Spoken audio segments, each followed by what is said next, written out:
Gods of ancient Egypt. Now that the Egyptians were all part of one country, the king of Egypt became known as the Pharaoh.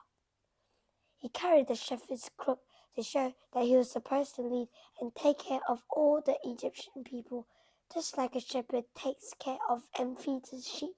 Soon, the Egyptians began to think that the Pharaoh was actually a god.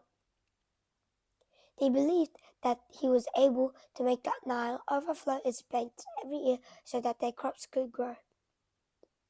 That Pharaoh got more and more powerful. No one wanted to make God angry. The Pharaoh wasn't the only god the Egyptians worshipped. Ra was the god of the sun. He was the chief god. Other gods were part of his family.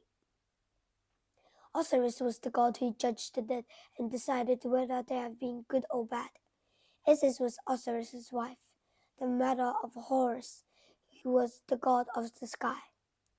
Egyptian stories about the gods often tried to explain why the Nile overflowed every year.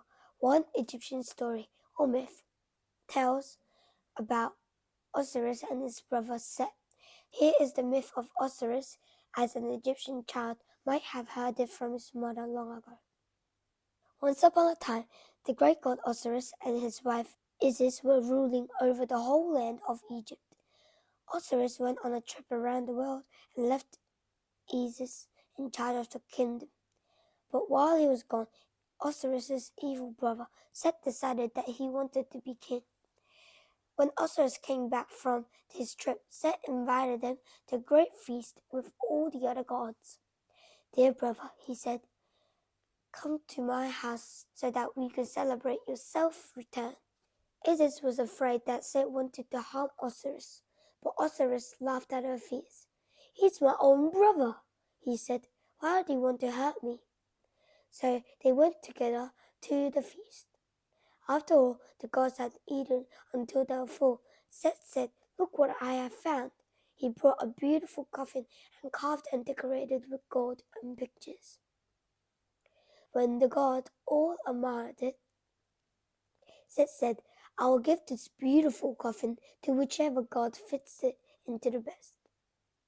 The gods didn't know that Set had ordered the coffin made so that it would only fit Osiris.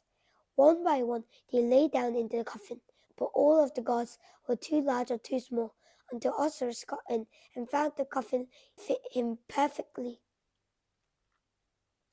Osiris was so pleased that he lay all the way down into the coffin. "Look, I've won the coffin," but as soon as he lay down, Set slammed the coffin closed and threw it into the Nile, where it floated away. "Now I am the king of the gods because Osiris has drowned," Set announced. He took over the throne and began to rule Egypt. But Isis went on a long journey down the Nile to find the coffin. Finally, she discovered it, caught in the reeds beside the Nile's bank. She opened it, but Osiris has drowned. Isis sat down and wept for grief. Even the Nile cried over the death of Osiris, so that the river ran dry and all the Egyptians were desperate for water.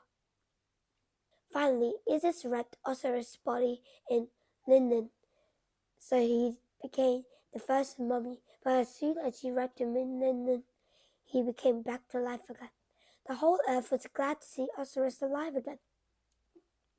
The Nile filled back up and overflowed its banks, so that all the Egyptians had water to drink and their crops began to grow again. That's why the Nile overflows every year, because it remembers that Osiris came back to life.